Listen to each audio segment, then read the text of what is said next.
नमस्कार साथियों, आज एक बहुत महत्वपूर्ण टॉपिक को लेकर फिर से मैं आप लोगों के सामने उपस्थित हूँ। जैसा कि आप सभी जानते हैं, मैं लगातार आंकड़े अपने चैनल पर डाल रहा हूँ और ये आंकड़े मैं तभी डाल रहा हूँ ताकि आप लोगों को इसमें हेल्प मिल सके। मैंने अभी तक जितने आंकड़े डाले हैं इससे काफ़ी कुछ आप लोगों को क्लियर हो चुका होगा। साथियों, जो मैं आंकड़े डाल रहा हूँ, बहुत अफसोस की बात है कि आप लोग उन आंकड़ों को ढंग से देख तक नहीं रहे हैं। मैं इतनी मेहनत कर रहा हूँ कि आप तक इन्फॉर्मेशन पहुँचाई जाए, लेकिन आप लोगों को कोई मतलब नहीं है। जैसा कि आप सभी जानते हैं कि ये आंकड़े सिर्फ और सिर्फ आप लोगों के लिए डाले जा रहे हैं। मैं अपने लिए तो कोई आंकड़े डाल नहीं रहा हूँ, मेरे पास तो सारा डाटा रखा हुआ है, मुझे तो आंकड़े डालने की ज़रूरत नहीं है। आप लोग जब मुझे कह रहे हैं कि इस पर वीडियो बनाइए, तब मैं उस पर वीडियो बना रहा हूँ, तब जाकर मैं वो आंकड़े डाल रहा हूँ। लेकिन वीडियो डालने के बाद भी आप मुझे कॉल कर रहे हैं और मुझसे पूछ रहे हैं मेरा नंबर आएगा या नहीं। ये बहुत ही शर्म की बात है कि सारे आंकड़े डालने के बाद आप उनको कैलकुलेट नहीं कर रहे हैं, आप उनको काउंट नहीं कर रहे हैं, आप रिजल्ट नहीं देख रहे हैं। ये बहुत अफसोस की बात है। हम लोगों को समझना होगा कि अपने भविष्य को सेव करने के लिए, अपने अच्छे भविष्य के लिए हमको थोड़ा सा मेहनत तो करनी होगी। बहुत सारे लोग बोल दे रहे हैं हमारे पास टाइम ही नहीं है। ये तो मैं भी बोल सकता हूँ टाइम ही नहीं है, लेकिन मैं टाइम निकाल कर आप लोगों के लिए वीडियो बना रहा हूँ। अगर मैं वीडियो बना रहा हूँ तो 15 से 20 मिनट आप इस वीडियो को देखकर अपने लिए देखना है, आपने मेरे लिए तो नहीं देखना है। अगर आप इस वीडियो को देखोगे तो आप ही को बेनिफिट होगा। ये भी आप नहीं देखना चाह रहे हैं, आप चाह रहे हैं कि कोई आपको सीधे सीधे से बता दे कि हाँ आपका नंबर इतने नंबर पर है, ये इस तरीके से आएगा। तो आप खुद सोचिए कि आप किस स्थिति में हैं। बहुत ही निराशाजनक बात है कि घर बैठे बैठे आपको इन्फॉर्मेशन मिल रही है, उस इन्फॉर्मेशन में भी आपको ये चाहिए कि हमको कोई ये बता दे कि हमारा नंबर आएगा या नहीं आएगा। कैसी स्थिति है आप खुद समझिए। आपसे मैंने कोई आंदोलन करने को नहीं कहा, मैंने आपसे कोई धरना प्रदर्शन करने को नहीं कहा, मैंने घर से आने को नहीं कहा।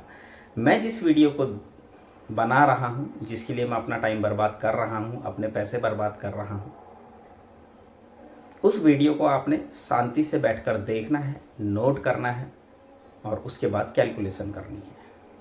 इतना सा आपका काम है और वो भी आपसे नहीं हो रहा है। उसके लिए भी आप मुझे कॉल कर रहे हैं। बहुत सारे लोग ऐसे हैं जो ओवरेज हो चुके हैं, वो मुझे कॉल कर रहे हैं। मैं उनको अगर सही रास्ता बता रहा हूँ तो वो लगातार फिर मुझे कॉल कर रहे हैं। साथ ही मेरा और भी काम है, मैं एक ही के पीछे नहीं लगे रह सकता हूँ। इस चीज़ को आप लोगों को समझना होगा। अगर मैं आप लोगों को गाइड कर रहा हूँ, इसका मतलब ये नहीं कि अब इंडिविजुअल मैं आपके पीछे लग जाऊँगा। आप कंटिन्यू मुझे कॉल ना करें, मैं रिक्वेस्ट कर रहा हूँ। किसी भी चीज़ के लिए ठीक है, आप 1 बार 2 बार 3 बार में आप इन्फॉर्मेशन जो भी आपको चाहिए आप पूछ लीजिए।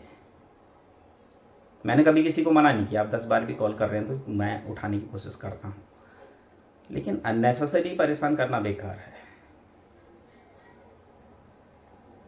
मैं लगातार अपने चैनल के माध्यम से बोलता हूँ कि हम कोर्ट में हैं। आज आपको वैल्यू सही मायने में, मैं आपको एक चीज़ बताना चाहता हूँ कि आप लोगों को सही मायने में ये एहसास नहीं है कि अगर मेडिकल कॉलेज के 1455 पदों पर आपका नंबर नहीं आएगा तो आपकी स्थिति क्या हो जाएगी। मैं लगातार अपने चैनल के माध्यम से आप लोगों से निवेदन कर रहा हूँ कि फाइनेंशियली सभी लोग सपोर्ट करें, लेकिन किसी को कोई मतलब नहीं है। मैंने 1 लाख रुपए 2 लाख रुपए तो नहीं मांगे। मैंने ये तो नहीं कहा कि आपका सिलेक्शन मैं कर दूंगा, करवा दूंगा, आप मुझे 1 लाख रुपए दे दो। शायद अगर मैंने ऐसा कहा होता तो शायद आप मुझे दे देते, लेकिन मैं क्योंकि कोर्ट के लिए पैसा मांग रहा हूँ, कोर्ट केस के लिए पैसा मांग रहा हूँ, तो शायद आप लोगों को बहुत बड़ी रकम लग रही होगी, 500 रुपये, 1000 रुपये। बहुत सारे लोग बोल रहे हैं कि हम कहाँ पर जो हैं पेमेंट करें, तो गूगल पे पर आप पेमेंट कर सकते हैं। मेरा जो गूगल पे नंबर है 9634111715। फिर से मैं रिपीट कर देता हूँ, 9634111715। 111715। ये मेरा गूगल पे नंबर है, इस पर आप गूगल पे कर सकते हैं। मैं ये नहीं कह रहा हूँ कि आपने 1000 रुपये ही देने हैं, जिससे जितना संभव हो सकता है वो हेल्प करें। अर्जेंसी लगानी होती है, कोर्ट जाना होता है, कोर्ट केस के लिए हमें फाइनेंशियली सपोर्ट की ज़रूरत है, और छोटा मोटा मामला नहीं है। स्वास्थ्य विभाग के 103 पद क्षैतिज आरक्षण के रुके हुए हैं। अगर ये हम कोर्ट केस नहीं जीतते हैं तो मेडिकल कॉलेज के 150 पद फिर रुक जाएंगे। 250 पदों का सीधे सीधे से नुकसान हम लोगों को हो जाएगा। अदर स्टेट के लगभग 50 पद रुके हुए हैं। इन पदों को हम नहीं जीतते हैं तो क्षैतिज आरक्षण और इसको मिलाकर 300 पदों का हमें नुकसान हो जाएगा। आप सोचिए ये कितना बड़ा नुकसान है जो सिर्फ हमें होने वाला है। आंकड़े में डाल चुका हूँ, 2012 के आंकड़े डाल चुका हूँ, 2013 के आंकड़े डाल चुका हूँ, 2014 के आंकड़े डाल चुका हूँ, 15 के आंकड़े में डालने वाला हूँ। उसके बाद मैं फिर SC ST OBC EWS इनके आंकड़े भी आप लोगों को बताऊँगा, कितने लोगों का सिलेक्शन हो चुका है, कितने लोगों के नंबर आने की संभावना है, जनरल में कितने लोगों का सिलेक्शन हो सकता है। ये सारी जानकारी मैं आपको स्टेप वाइज दूंगा, ऐसा नहीं कि एक ही बार में मैं आपको सब बता दूं। धीरे धीरे मैं ये, क्योंकि मुझे भी सारा डाटा लेकर बैठना होता है, कैलकुलेट करना होता है, और वो रिजल्ट के हिसाब से, वो रिजल्ट देख के ही मैं कैलकुलेट करके सारा डाटा डालता हूँ। और एक चीज़ और मैं आप लोगों को कहना चाहता हूँ, अगर किसी का नाम रह जाता है या कुछ मिस्टेक मेरे से हो जाती है तो उसके लिए मैं क्षमा चाहूँगा। अपनी तरफ से मैं पूरी कोशिश कर रहा हूँ कोई मिस्टेक ना हो, फिर भी कोई मिस्टेक होती है तो उसके लिए मैं अभी से आप लोगों को कह देता हूँ कि अगर कोई मिस्टेक होती है तो उसके लिए मैं क्षमा चाहूँगा। मिस्टेक हो सकती है, ऐसा नहीं है। सर्वे सर्वा तो मैं भी नहीं हूँ। मैं भी 100% बिल्कुल करेक्ट हर जगह बिल्कुल 100% करेक्ट जानकारी दे दूँगा, ऐसा नहीं है। हो सकता है मैं भी कहीं पर मिस्टेक कर सकता हूँ, मुझसे भी कहीं पर गलतियाँ हो सकती है, ऐसा नहीं है कि नहीं हो सकती है। तो साथियों, मैं आप लोगों से सिर्फ और सिर्फ एक ही चीज़ कह रहा हूँ कि अपने भविष्य को लेकर थोड़ा सा आप लोग सीरियस हो जाएं। EWS के मामले लगातार आ रहे हैं। EWS में जैसा कि मैं आप लोगों को बताना चाहता हूँ, EWS में बहुत सारी कंप्लेंट आ रही है। बहुत सारे लोग, बागेश्वर से मुझे कॉल आया कि बहुत सारे ऐसे लोग जिन्होंने